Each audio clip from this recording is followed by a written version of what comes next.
Leviticus chapter 2.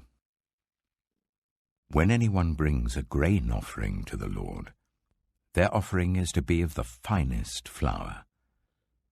They are to pour olive oil on it, put incense on it, and take it to Aaron's sons, the priests. The priest shall take a handful of the flour and oil, together with all the incense, and burn this as a memorial portion on the altar, a food offering, an aroma pleasing to the Lord. The rest of the grain offering belongs to Aaron and his sons. It is a most holy part of the food offerings presented to the Lord. If you bring a grain offering baked in an oven, it is to consist of the finest flour, either thick loaves made without yeast and with olive oil mixed in, or thin loaves made without yeast and brushed with olive oil. If your grain offering is prepared on a griddle, it is to be made of the finest flour mixed with oil and without yeast. Crumble it and pour oil on it. It is a grain offering. If your grain offering is cooked in a pan, it is to be made of the finest flour and some olive oil. Bring the grain offering made of these things to the Lord. Present it to the priest, who shall take it to the altar. He shall take out the memorial portion from the grain offering and burn it on the altar as a food offering, an aroma pleasing to the Lord. The rest of the grain offering belongs to Aaron and his sons. It is a most holy part of the food offerings presented to the Lord. Every grain offering you bring to the Lord must be made without yeast, for you are not to burn any yeast or honey in a food offering presented to the Lord. You may bring them to the Lord as an offering of the first fruits, but they are not to be offered on the altar as a pleasing aroma. Season all your grain offerings with salt. Do not leave the salt of the covenant of your God out of your grain offerings. Add salt to all your offerings. If you bring a grain offering of first fruits to the Lord, offer crushed heads of new grain roasted in the fire. Put oil and incense on it. It is a grain offering. The priest shall burn the memorial portion of the crushed grain and the oil, together with all the incense, as a food offering presented to the Lord. Leviticus chapter 3. If your offering is a fellowship offering, and you offer an animal from the herd, whether male or female, you are to present before the Lord an animal without defect. You are to lay your hand on the head of your offering and slaughter it at the entrance to the tent of meeting. Then Aaron's sons, the priests, shall splash the blood against the sides of the altar. From the fellowship offering, you are to bring a food offering to the Lord, the internal organs and all the fat that is connected to them, both kidneys with the fat on them near the loins, and the long lobe of the liver, which you will remove with the kidneys. Then Aaron's sons are to burn it on the altar, on top of the burnt offering that is lying on the burning wood. It is a food offering, an aroma pleasing to the Lord. If you offer an animal from the flock as a fellowship offering to the Lord, you are to offer a male or female without defect.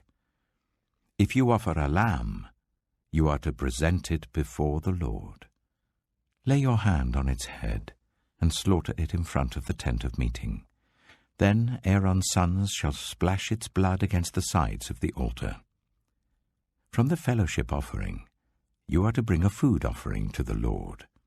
Its fat, the entire fat tail cut off close to the backbone, the internal organs and all the fat that is connected to them, both kidneys with the fat on them near the loins, and the long lobe of the liver, which you will remove with the kidneys. The priest shall burn them on the altar as a food offering presented to the Lord. If your offering is a goat, you are to present it before the Lord. Lay your hand on its head and slaughter it in front of the tent of meeting. Then Aaron's sons shall splash its blood against the sides of the altar. From what you offer, you are to present this food offering to the Lord, the internal organs and all the fat that is connected to them, both kidneys with the fat on them near the loins, and the long lobe of the liver, which you will remove with the kidneys. The priest shall burn them on the altar as a food offering, a pleasing aroma. All the fat is the Lord's. This is a lasting ordinance for the generations to come wherever you live. You must not eat any fat or any blood. Leviticus chapter 4. The Lord said to Moses, "Say to the Israelites, when anyone sins unintentionally and does what is forbidden in any of the Lord's commands, if the anointed priest sins, bringing guilt on the people, he must bring to the Lord a young bull without defect as a sin offering for the sin he has committed. He is to present the bull at the entrance to the tent of meeting before the Lord. He is to lay his hand on its head and slaughter it there before the Lord. Then the anointed priest shall take some of the bull's blood and carry it to the tent of meeting. He is to dip his finger into the blood and sprinkle some of it 7 times before the Lord in front of the curtain of the sanctuary. The priest shall then put some of the blood on the horns of the altar of fragrant incense that is before the Lord in the tent of meeting. The rest of the bull's blood he shall pour out at the base of the altar of burnt offering at the entrance to the tent of meeting. He shall remove all the fat from the bull of the sin offering, all the fat that is connected to the internal organs, both kidneys with the fat on them near the loins, and the long lobe of the liver, which he will remove with the kidneys, just as the fat is removed from the ox sacrificed as a fellowship offering. Then the priest shall burn them on the altar of burnt offering, but the hide of the bull and all its flesh, as well as the head and legs, the internal organs and the intestines, that is, all the rest of the bull, he must take outside the camp to a place ceremonially clean, where the ashes are thrown, and burn it there in a wood fire on the ash heap. If the whole Israelite community sins unintentionally, and does what is forbidden in any of the Lord's commands, even though the community is unaware of the matter, when they realize their guilt and the sin they committed becomes known, the assembly must bring a young bull as a sin offering and present it before the tent of meeting. The elders of the community are to lay their hands on the bull's head before the Lord, and the bull shall be slaughtered before the Lord. Then the anointed priest is to take some of the bull's blood into the tent of meeting.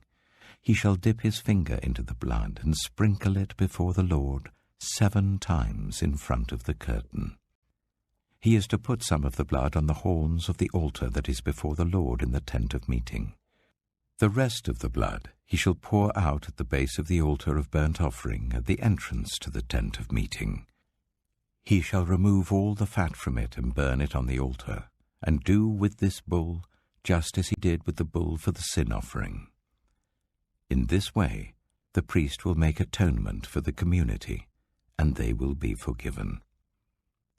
Then he shall take the bull outside the camp and burn it as he burned the first bull. This is the sin offering for the community. When a leader sins unintentionally and does what is forbidden in any of the commands of the Lord his God, when he realizes his guilt and the sin he has committed becomes known, he must bring as his offering a male goat without defect. He is to lay his hand on the goat's head and slaughter it at the place where the burnt offering is slaughtered before the Lord. It is a sin offering. Then the priest shall take some of the blood of the sin offering with his finger, and put it on the horns of the altar of burnt offering, and pour out the rest of the blood at the base of the altar. He shall burn all the fat on the altar as he burned the fat of the fellowship offering. In this way, the priest will make atonement for the leader's sin, and he will be forgiven.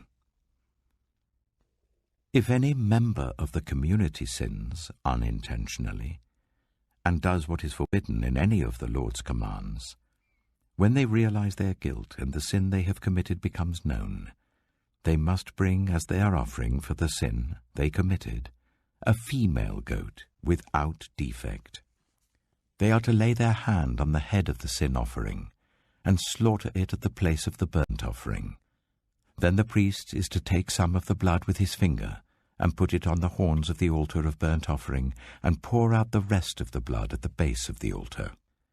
They shall remove all the fat, just as the fat is removed from the fellowship offering, and the priest shall burn it on the altar as an aroma pleasing to the Lord.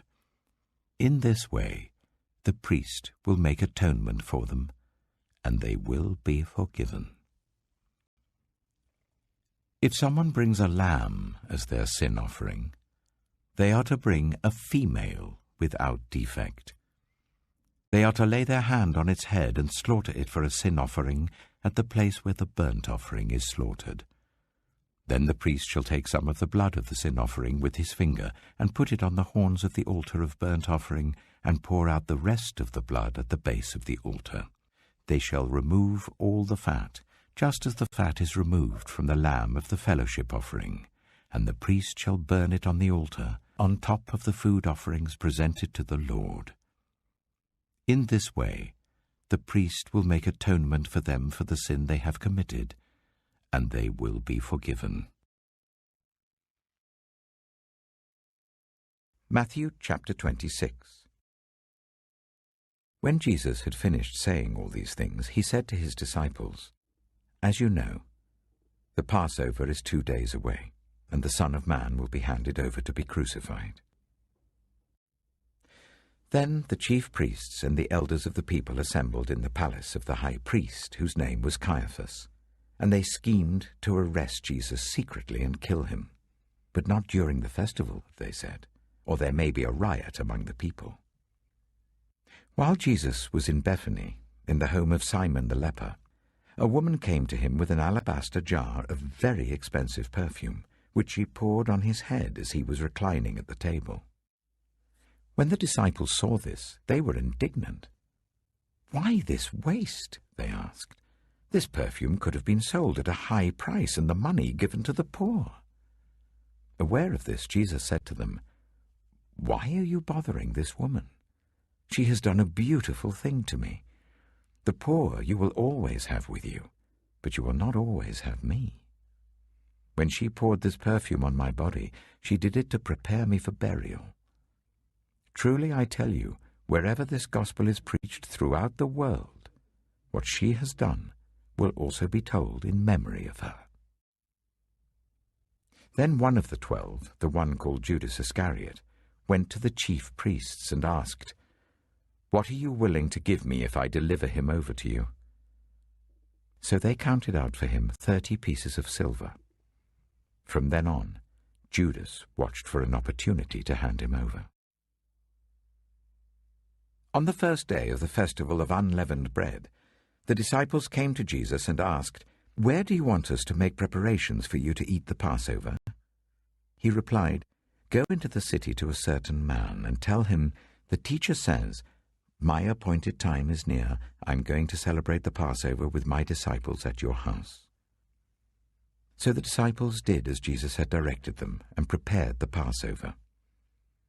When evening came, Jesus was reclining at the table with the 12, and while they were eating, he said, "Truly I tell you, one of you will betray me." They were very sad and began to say to him one after the other, "Surely you don't mean me, Lord?" Jesus replied, "The one who has dipped his hand into the bowl with me will betray me. The Son of Man will go just as it is written about him. But woe to that man who betrays the Son of Man. It would be better for him if he had not been born." Then Judas, the one who would betray him, said, "Surely you don't mean me, Rabbi?"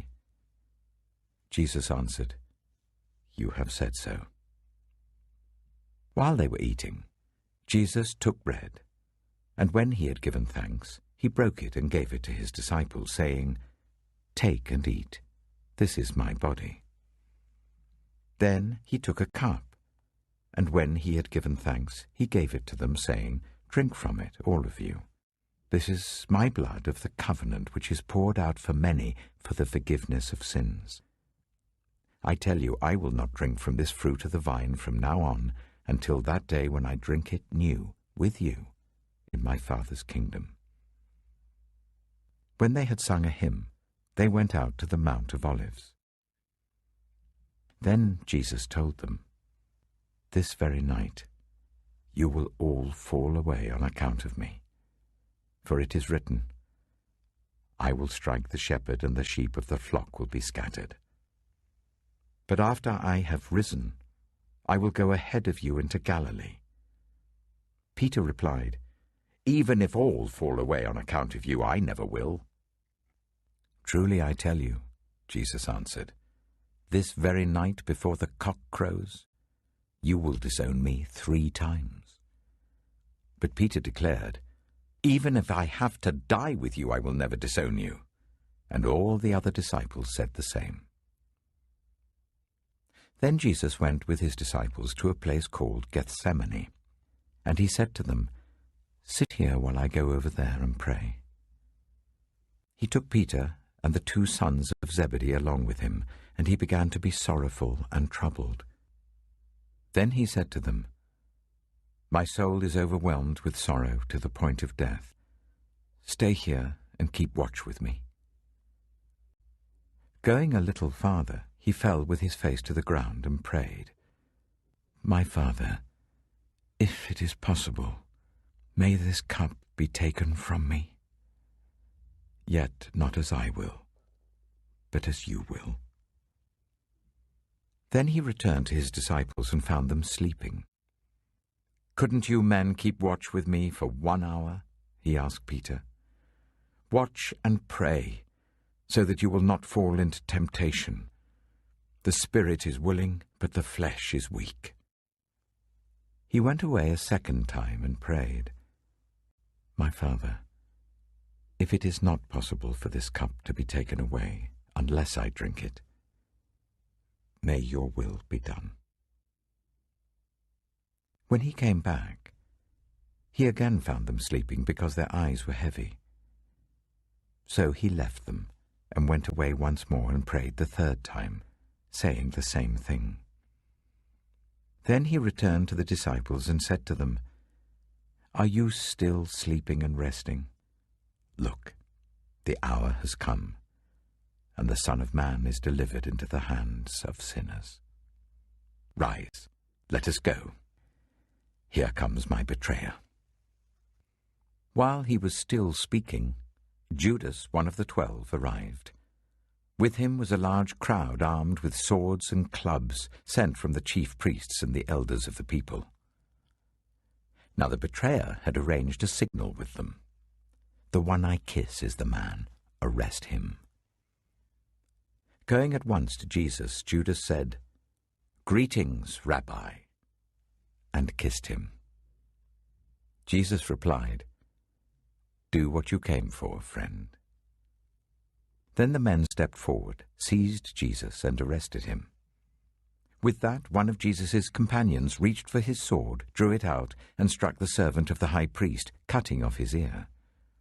"Put your sword back in its place," Jesus said to him. "For all who draw the sword will die by the sword. Do you think I cannot call on my Father, and he will at once put at my disposal more than 12 legions of angels?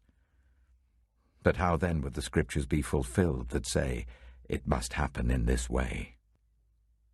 In that hour Jesus said to the crowd, "Am I leading a rebellion that you have come out with swords and clubs to capture me? Every day I sat in the temple courts teaching, and you did not arrest me. But this has all taken place that the writings of the prophets might be fulfilled." Then all the disciples deserted him and fled. Those who had arrested Jesus took him to Caiaphas, the high priest, where the teachers of the law and the elders had assembled. But Peter followed him at a distance, right up to the courtyard of the high priest. He entered and sat down with the guards to see the outcome. The chief priests and the whole Sanhedrin were looking for false evidence against Jesus so that they could put him to death. But they did not find any, though many false witnesses came forward. Finally, 2 came forward and declared, "This fellow said, 'I am able to destroy the temple of God and rebuild it in 3 days.'" Then the high priest stood up and said to Jesus, "Are you not going to answer? What is this testimony that these men are bringing against you?" But Jesus remained silent. The high priest said to him, "I charge you under oath by the living God. Tell us if you are the Messiah, the Son of God." "You have said so," Jesus replied. "But I say to all of you, from now on you will see the Son of Man sitting at the right hand of the Mighty One and coming on the clouds of heaven." Then the high priest tore his clothes and said, "He has spoken blasphemy. Why do we need any more witnesses? Look, now you have heard the blasphemy. What do you think?" "He is worthy of death," they answered. Then they spat in his face and struck him with their fists. Others slapped him and said, "Prophesy to us, Messiah. Who hit you?" Now Peter was sitting out in the courtyard, and a servant girl came to him. "You also were with Jesus of Galilee," she said. But he denied it before them all. "I don't know what you're talking about," he said. Then he went out to the gateway, where another servant girl saw him and said to the people there, "This fellow was with Jesus of Nazareth." He denied it again with an oath. "I don't know the man." After a little while, those standing there went up to Peter and said, "Surely you are one of them. Your accent gives you away." Then he began to call down curses, and he swore to them, "I don't know the man." Immediately a cock crowed. Then Peter remembered the word Jesus had spoken, "Before the cock crows, you will disown me 3 times." And he went outside and wept bitterly. Psalm 37. Do not fret because of those who are evil, or be envious of those who do wrong. For like the grass they will soon wither, like green plants they will soon die away. Trust in the Lord and do good. Dwell in the land and enjoy safe pasture. Take delight in the Lord, and he will give you the desires of your heart. Commit your way to the Lord, trust in him, and he will do this. He will make your righteous reward shine like the dawn, your vindication like the noonday sun. Be still before the Lord, and wait patiently for him. Do not fret when people succeed in their ways, when they carry out their wicked schemes. Refrain from anger and turn from wrath. Do not fret. It leads only to evil. For those who are evil will be destroyed, but those who hope in the Lord will inherit the land. A little while, and the wicked will be no more. Though you look for them, they will not be found. But the meek will inherit the land and enjoy peace and prosperity. The wicked plot against the righteous and gnash their teeth at them. But the Lord laughs at the wicked, for he knows their day is coming. The wicked draw the sword and bend the bow to bring down the poor and needy, to slay those whose ways are upright. But their swords will pierce their own hearts, and their bows will be broken. Better the little that the righteous have than the wealth of many wicked. For the power of the wicked will be broken, but the Lord upholds the righteous. The blameless spend their days under the Lord's care, and their inheritance will endure forever. In times of disaster they will not wither, in days of famine they will enjoy plenty. But the wicked will perish. Though the Lord's enemies are like the flowers of the field, they will be consumed. They will go up in smoke. The wicked borrow and do not repay, but the righteous give generously. Those the Lord blesses will inherit the land, but those he curses will be destroyed. The Lord makes firm the steps of the one who delights in him. Though he may stumble, he will not fall, for the Lord upholds him with his hand. I was young, and now I am old, yet I have never seen the righteous forsaken, or their children begging bread. They are always generous and lend freely. Their children will be a blessing. Turn from evil and do good. Then you will dwell in the land forever. For the Lord loves the just and will not forsake his faithful ones. Wrongdoers will be completely destroyed.